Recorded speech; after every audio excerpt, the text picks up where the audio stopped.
when you tell an agent to do something, it overfits. So you have to have language in your communication with the model to make sure that it doesn't overfit to the examples that you gave, that it knows how to abstract those things away, that it understands design patterns. And when you're creating client server architecture, this is the type of architecture you want to use.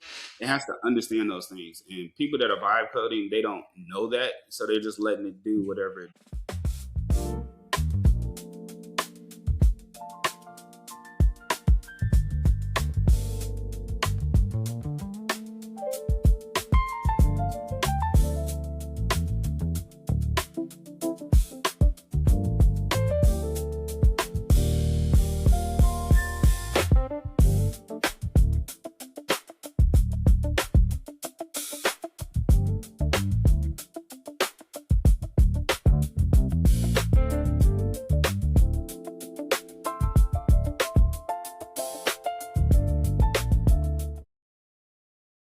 Welcome to the BitVoices podcast. B. Donald here.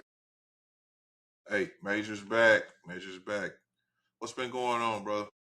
Man, nothing much, man. Well, we just got back from Vegas yesterday. My wife and I, we had a pleasure trip.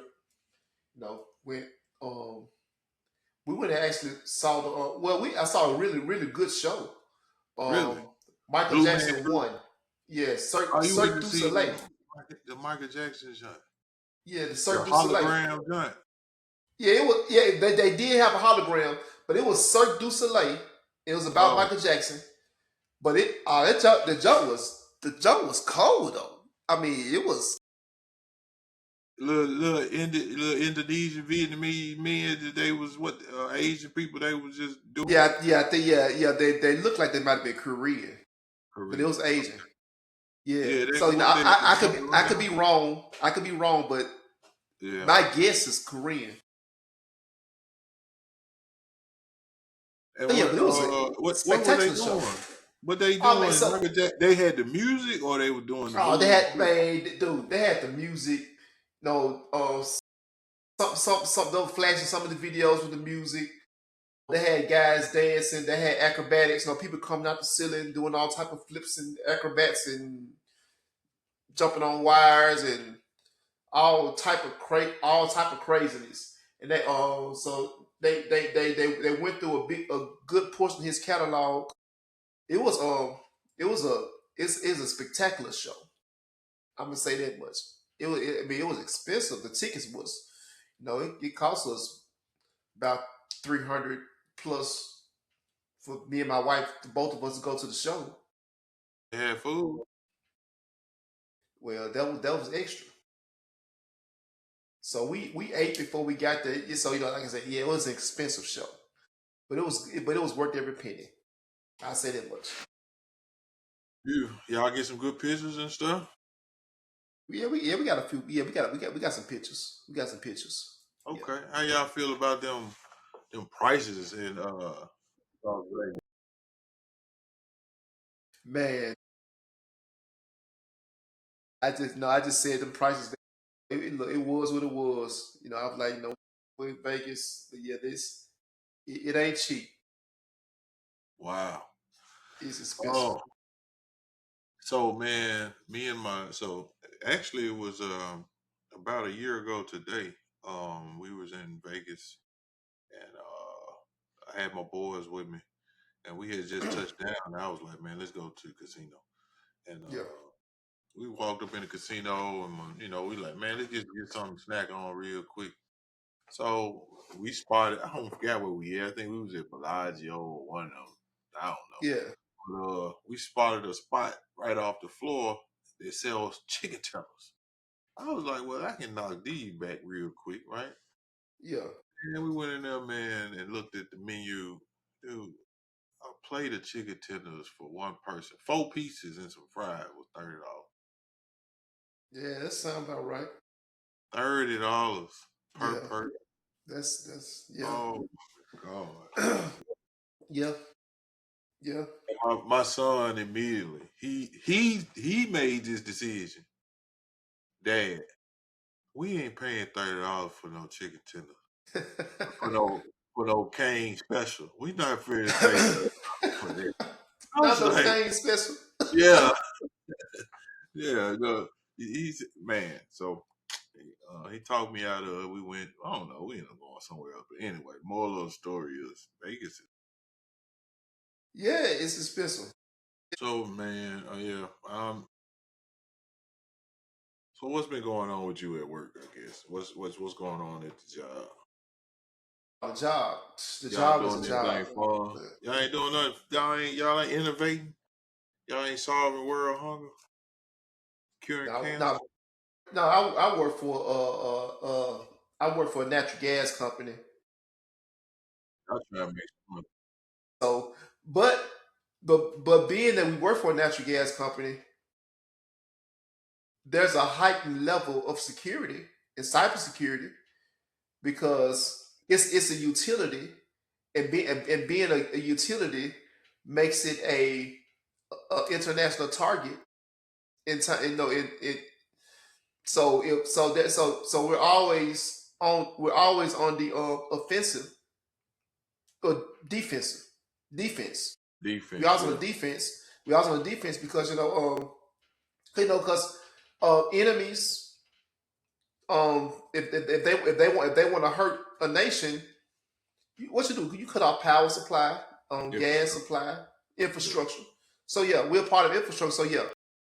So we're always looking at, well, not me personally or my team personally, but I know that, but I do work within the information security team.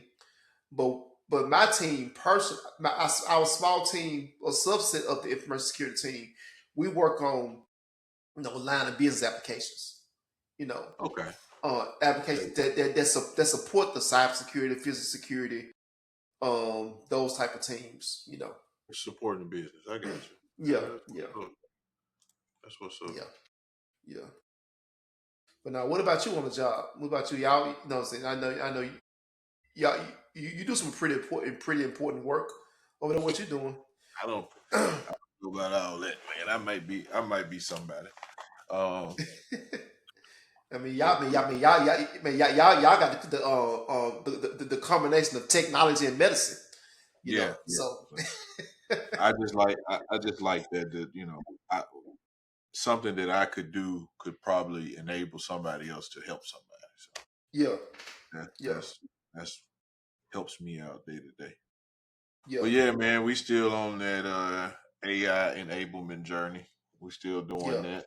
Yeah, yeah, we're doing a lot. We're doing a lot. yeah, It's been really good. It's yeah, been really yeah. exciting work. You know, Okay, learning a lot, man. Learning a lot yeah, yeah.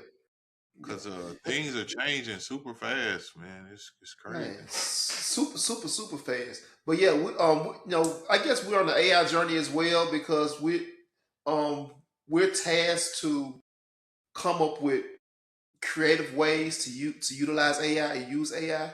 And Use so, cases. one of the things, without getting deep into it, one of the things that we're exploring now is that we support, like I said, we support physical security. That's one of the teams we support, and that physical security is responsible for the physical security of all the systems and locations and things like that. So there's some sites that are unmanned that have cameras, Of course. and and so we have applications that monitor those cameras. Um, and then we have SOC teams that utilize those applications to take a look at the camera feeds to Okay. look for suspicious activity. Yeah. So but as a result of that, they get a lot of animal pictures, and Yeah. so they have a whole teams channel of animal sightings.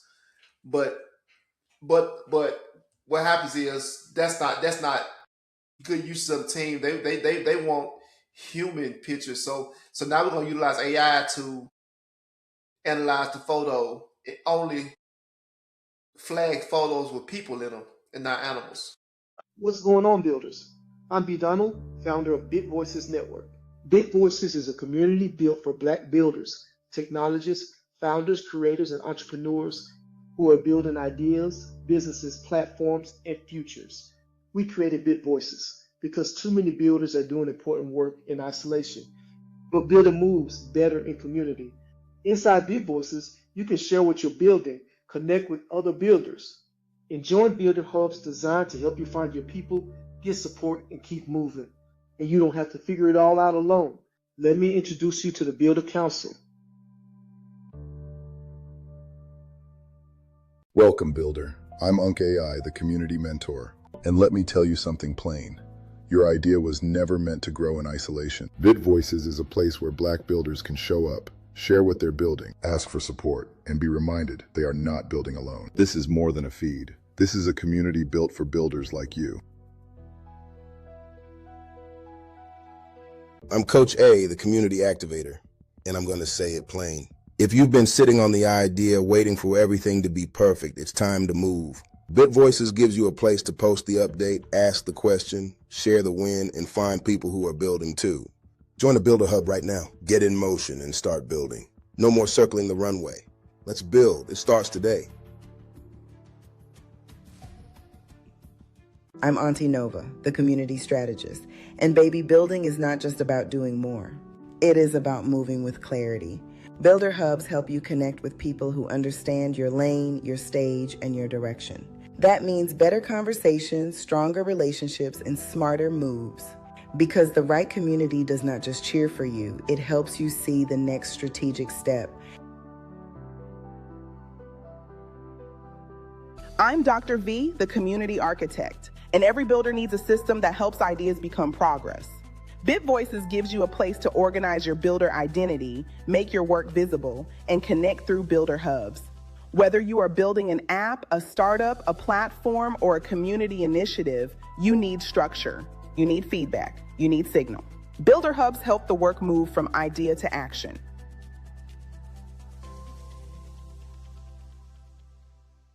If you're building something, there's a place for you here.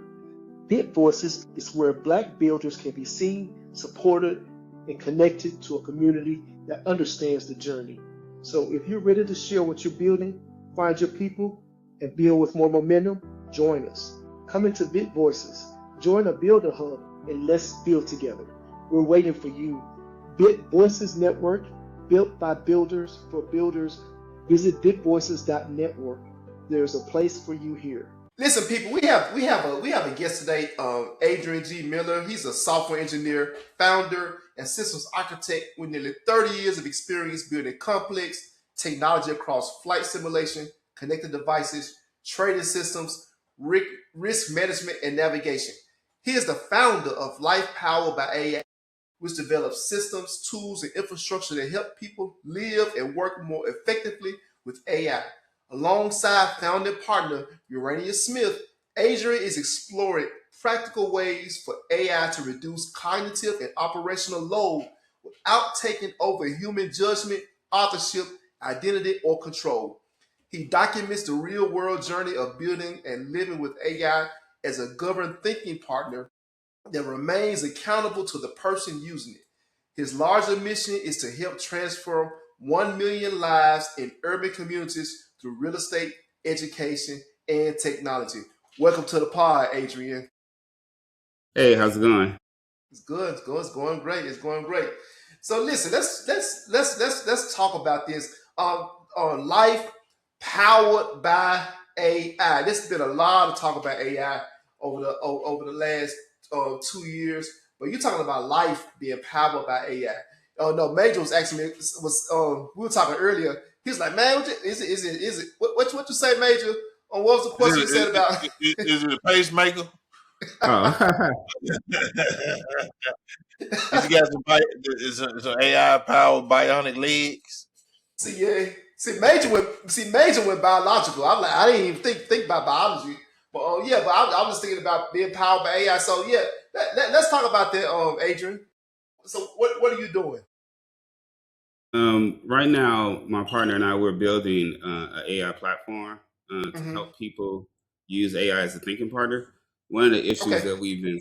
one of the things we've been seeing is that people they often use it like Google, and they don't necessarily know how to communicate with it properly. And so, um, we have identified some different failure modes and failure cases that people often have with AI. So we're building a platform to help remove a lot of those, a lot of that friction.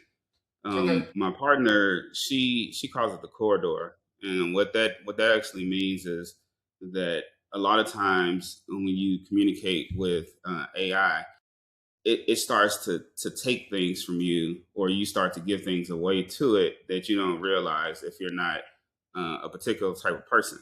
And so what that means is a lot of times we don't know what we're looking for, so we want AI to handle it. We want it to fill in the gaps until it starts going too far. And when it goes too far, either damage has been done or you're like frustrated because you're like, I didn't ask you to do this.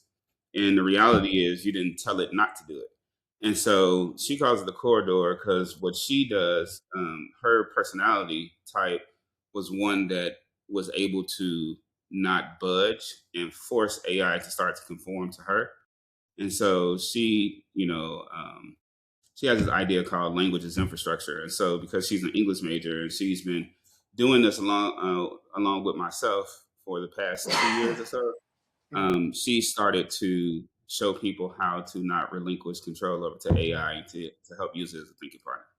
And so, between the work that both of us are doing, my experience in technology allows me to be able to take some of the ideas that she developed or that we developed together and create architecture that enforces that AI works the way that it should to reduce those issues or eliminate those issues. Okay. So I want to check out some of the ambiguity. Is this a platform you are trying to build? Is this a framework you're building? What how do I interact? What is it? So it's a platform, it's a philosophy and a framework. One of the things. So right now we have different. We're releasing different parts of the platform, and the best way I could describe it would be if you took OpenClaw and you removed all of the security issues and you removed all of the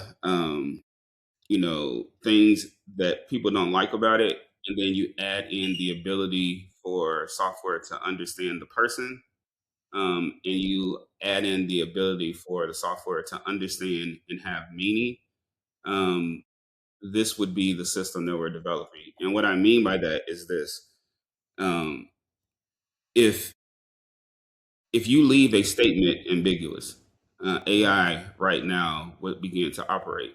And my background is in navigation systems and writing trading algorithms and risk management software, stuff like that. And so the way that I look at it is that it's a heuristic. And so since it's a heuristic, unless you cut paths off, it's going to explore and fill in gaps. So that's what people call hallucination. So hallucination is going to be when you haven't given it the ability to not do something, but then at the same time, you have been using what people call prompt engineering, which does the opposite of what you want it to do, because you've given it a role and you've given it expertise, so it will speak as if it is an expert, regardless of if what it's saying is correct or not. And so the biggest thing we're trying to do is saying, if things are ambiguous, we need our system to understand what that ambiguity is and eliminate it or starve it. And so being able to make sure that the software can understand what what the human is saying or what the person intends is extremely important. Yeah, it is important because and you're correct.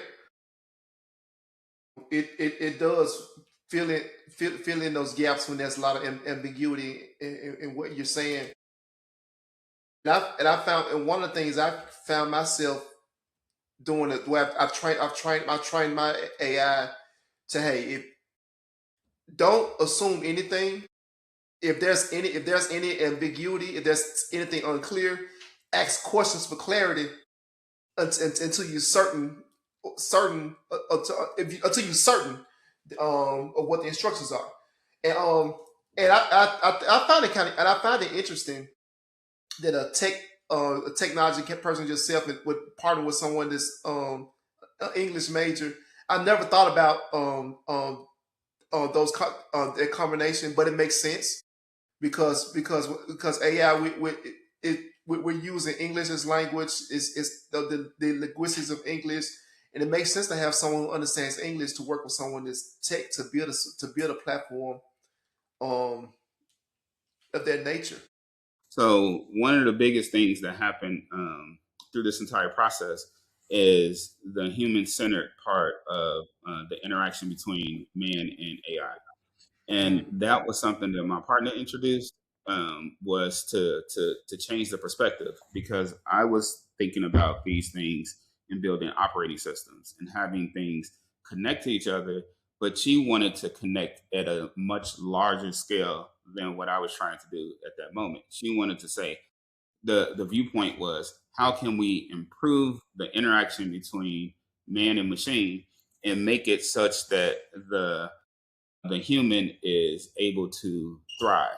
Because she talks a lot about like things like being at the doctor's office and or having a doctor's appointment and not remembering that she has a doctor appointment, or when she should start getting dressed, or when she should leave the house.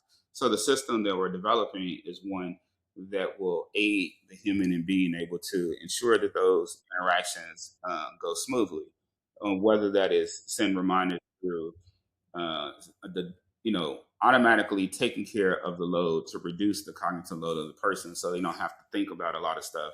The system can hold the weight of it. So that's what we started to work on. And so to be able to do that, you need more context, more understanding of who the human is. You need more memory, and you need better memory management.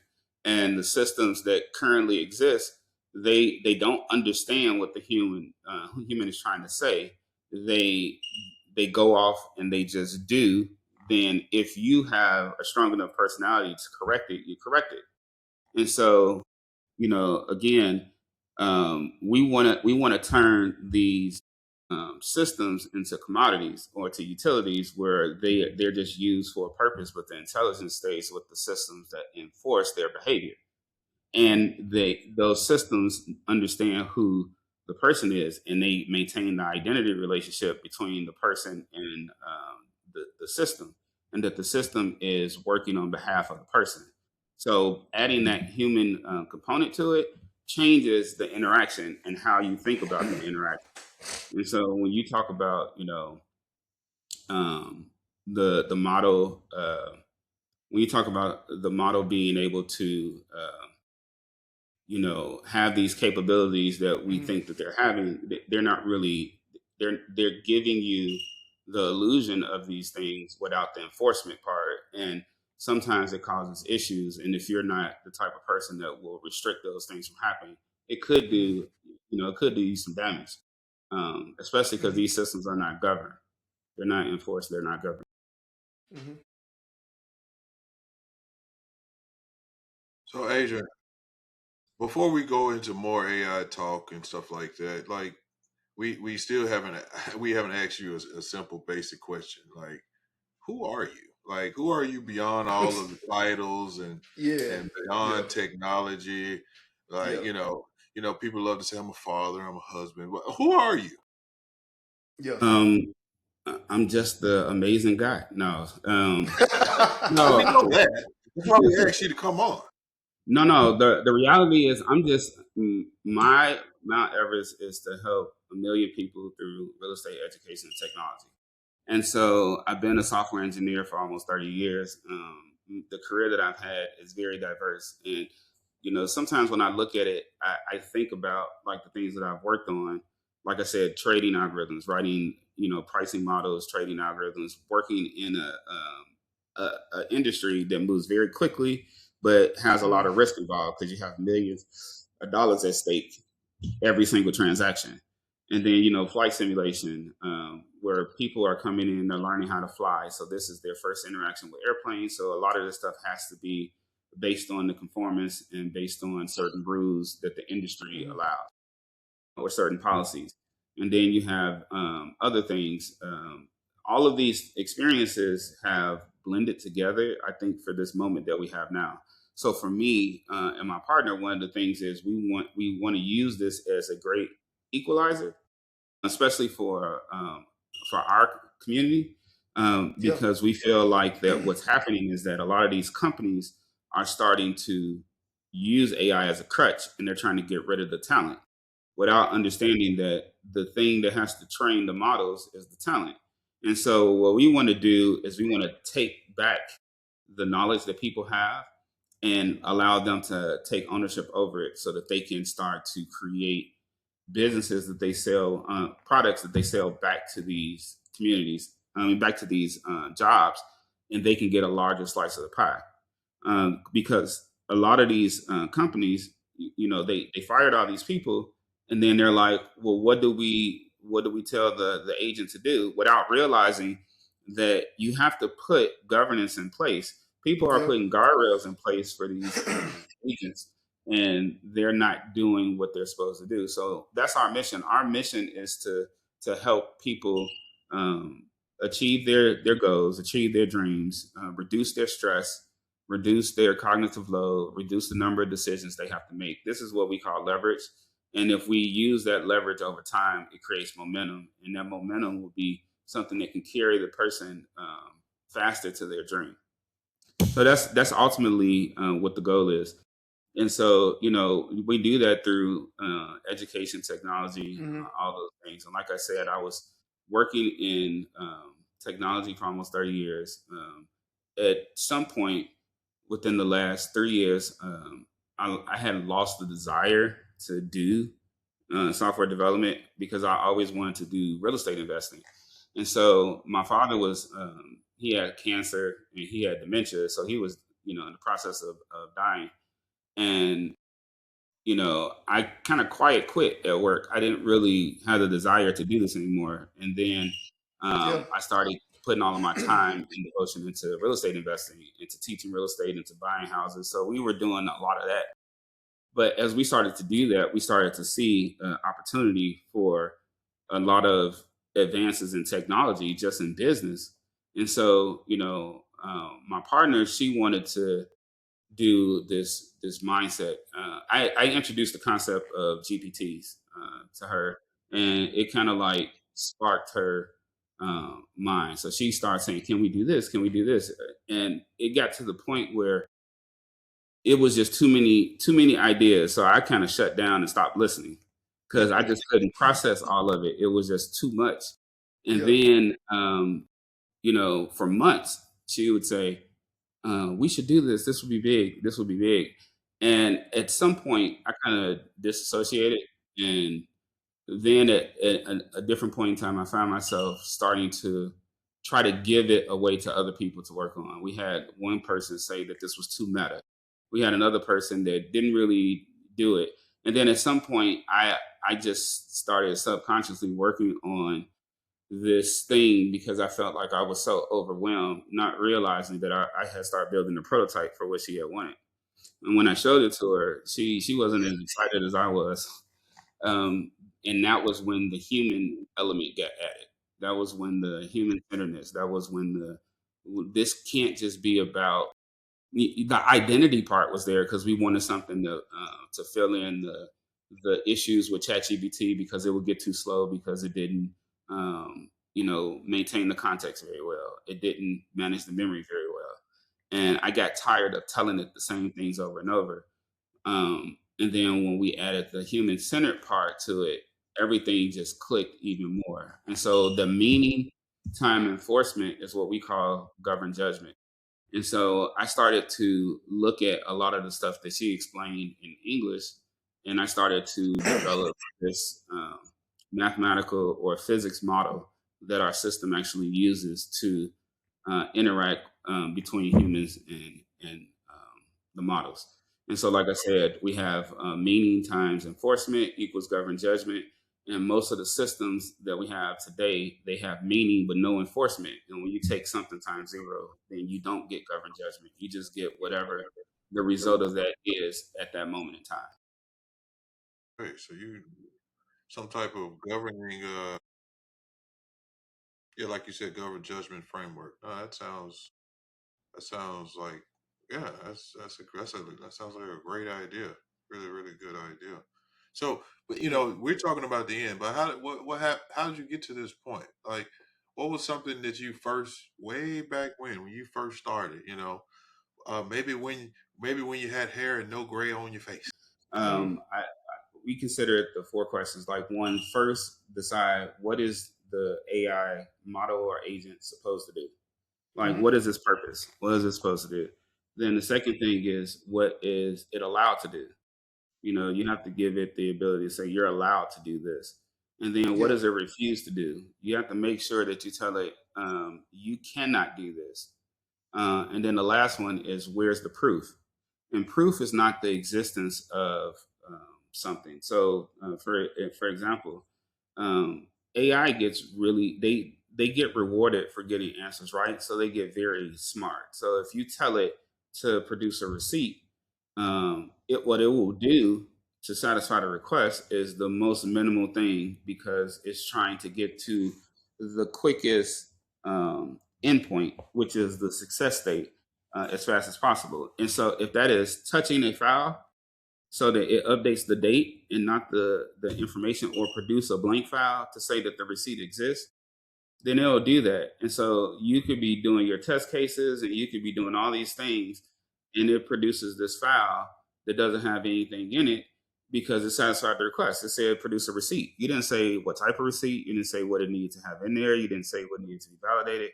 And so these are a lot of the things that happen when you're dealing with AI. So when we talk about where's the proof, one of the things that we teach people is to ask it to verify its sources. So, Adrian, what are some things that you've seen that maybe companies are wasting time? Because everybody's trying to implement AI right now. Everybody. I mean, even probably the waste management companies, they trying to figure out what to do with it.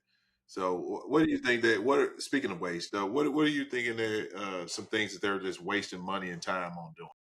So there is an article that is going around talking about how engineers are being judged now, and they're being judged based on tokens. And if they don't spend $250,000 worth of tokens, they're not considered that they're using AI properly. So the way that they're managing tokens, they want to make sure that they are using a lot of tokens, which is silly to me. What? That's backwards. What do you mean? The second thing that they're doing is nobody knows how to do token management properly. So using Opus 4.8 to do a search for a file makes no sense. Right. Right. So right. I don't want you to choose a model for me. Let me. I think I have enough. I think I have enough understanding to control my own models. So how do you handle that situation, or have you thought about that yeah, situation?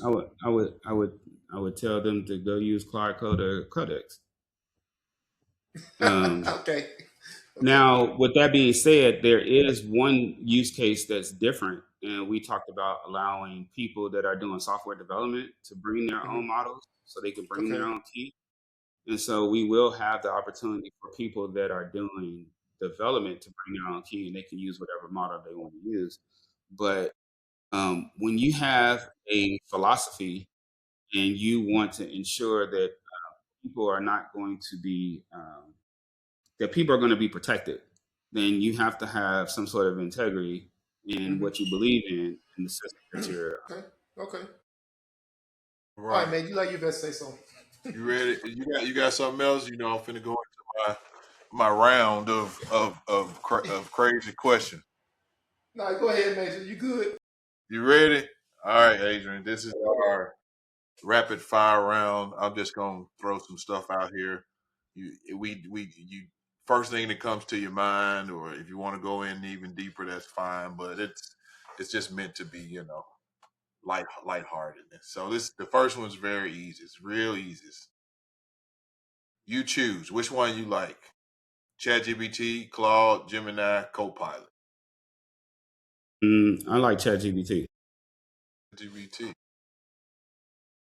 Donald, you ChatGPT guy? Um, well, I like different different harnesses for different reasons. Like I like Chat on GPT to help me with my planning and everything. But then I like to use Codex and Claude and even Copilot for different coding exercises. To be honest, literally use all of them. Like, Yeah. and one of the things that you just said is ChatGPT is very good at orchestration, at governing, at planning. Yep. Opus is very good at pressure testing. All right. So since you know at the beginning of the show we talked, you introduced yourself and you said, man, I work all the time. Now you didn't took a vacation. What's your favorite way to unplug? That's what I want to know. How you Vacation for sure is my favorite way to unplug. What you like doing? I like doing sightseeing, just relaxing. My co-founder is my fiance, so we just go. We like to travel. That's one of the biggest things that we like to do. We want to do this so that we can do it from wherever we want to do it. All right. So are you one of these? Because I'm either one. Are you a what's the word I'm looking for? Itinerary? Oh, absolutely not. You don't even have to go no further. If it's an itinerary, I'm gonna be no. We have to just play it by ear. See, I'm a play it by ear guy. I can't do that itinerary. A programmer, right? A programmer likes to know what he's doing, right? He's developing code. But you be like relaxing. We ain't it's just going. It's funny when it comes to that. I am way more structured. But when it comes to vacations, I don't want to think.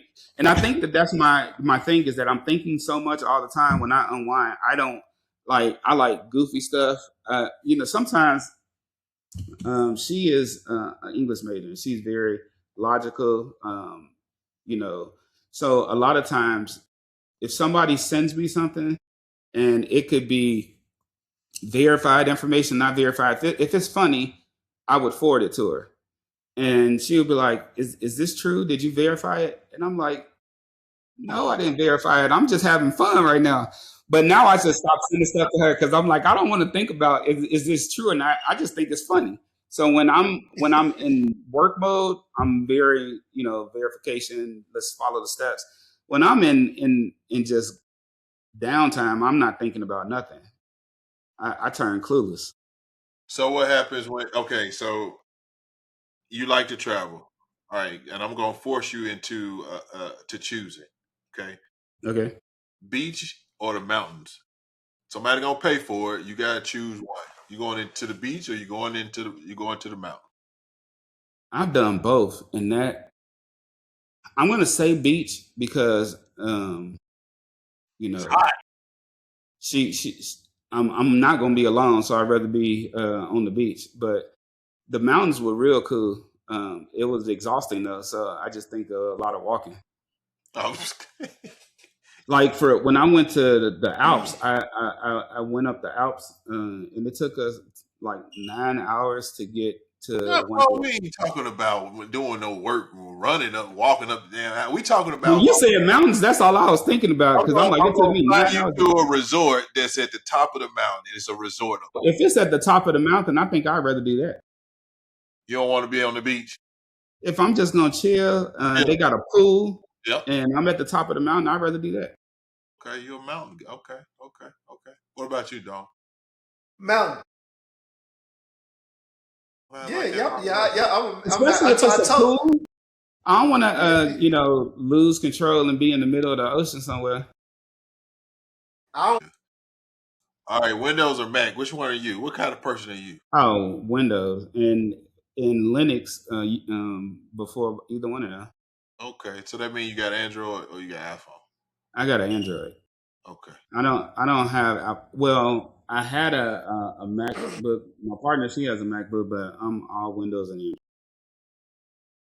So No, what you get? Ah, no, never mind. I don't even want to talk to this dude. He must be an Apple guy. He looked like an Apple guy. Hell yeah. No, okay. So I have become a Mac user in the last 3 years because everything worked. I got my terminal. It's based on BSD. It's Linux like. Everything worked. And so, hey, I have become I'm not a fan guy, but that's what I use. It works. Yeah, It works. I can use a Mac, but I'd rather have a Windows machine. Yeah. Yeah. So that pushes me to the next question because you said something, and this is a good one. What would you rather lose? You rather lose your laptop or your phone?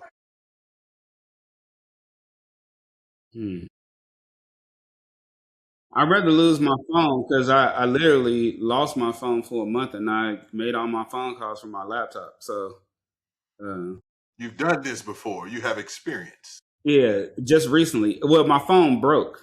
It was broke, and I was so busy, and I had to get it replaced. And so it was like 3 weeks before I got it replaced because I was able to seamlessly do everything with my laptop. I want to be able to code, and I can't code on my phone. So Donald, you what you want? You rather lose your Same. phone? I rather lose my phone because, like I said, I need my laptop because I can't code on my phone. And my friends, one of my best friends, his birthday, we went and celebrated. He was like, and leave that laptop at home because I'm the guy to bring my laptop everywhere. I could be sitting in the bar coding and talking to him. I feel different. Same here. So I'm that other guy. So I rather lose. I'll leave my laptop no matter what, but I gotta have my phone because I'm working on the phone. Yeah. I do have one. Yeah, my favorite question. I love this guy with Donald. Adrian, Python or JavaScript? Python, easy. There you go. So for me, my background is C++. I knew it was C++. And Python. It's straight C++, all low latency. I've done Java before, but Python is most certainly my second favorite language. Yeah, I would say that the one thing we've been telling people is to make sure that they take advantage of the opportunity that we have right now, but don't get sucked in by all the hype. I meet so many people that are spending like $3,500 for these setups, and they're not even their business not even in a position to take advantage of it. So it's like they're just throwing money down the drain. And so for me, it's make sure that you can understand who you are, make sure that you understand what your goals are, what your needs are, and whatever your vision is, or the thing that you're trying to do, try to get it out your head and start trying to write it down, make it plain. And once you are able to do that, then we're able to use AI as a thinking partner to help make sense of it. Once we can make sense of it for you, then we can actually strategize. And not everything is so urgent. Everybody thinks of all of this, and I have to have it now. We have so many people telling people, if you don't do it today, it's going to leave you behind. How's it going to leave you behind? Like, everybody's still trying to figure out exactly what it is and how to use it and what's the best way to use it. And so you don't have to go as fast as everybody's trying to push you. And you need to make sure that whatever it is that we're doing it for your benefit.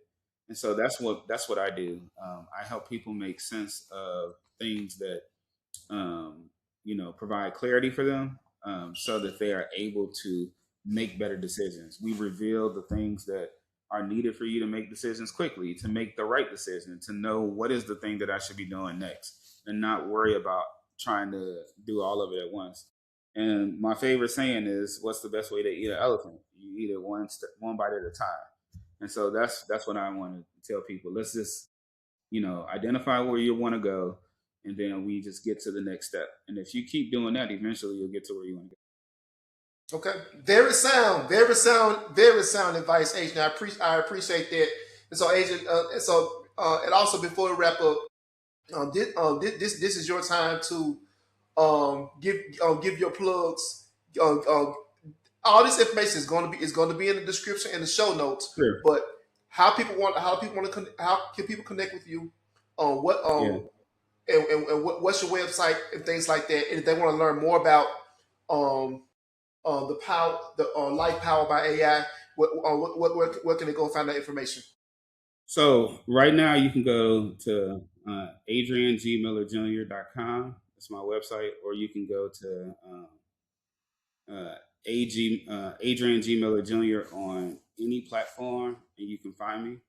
And what we're doing right now is we're staging this stuff out. And so what we're trying to do right now is we're trying to help people find clarity. So if you have a business and you want someone or you want to have software help you analyze the state of your business and tell you what the next material moves you need to make, you can reach out, because we're looking for consultants who actually want to use the software that we have as leverage. So the software produces assets for the consultant to guide them on how to talk to their clients. But if you're a business and you need somebody to analyze the health of your business, your workflows, and things like that, we're doing that. And looking at your website and looking at your brand clarity and making sure that everything is in alignment, your offers. So right now we're just sense making. We're taking messy input and turn it into structured output so that people can use it to make better decisions. And so if you want to reach out to me, it's Adrian ADRIANG Miller MILLER Jr. On any platform, or you can go to Adrian G Miller Jr. All right. So there you have it, folks. We just had this amazing conversation with Adrian G Miller Jr. about life powered by AI. And so with that being said, everyone, keep being notable, keep being excellent in tech. Peace out. Until next time. Later. Peace.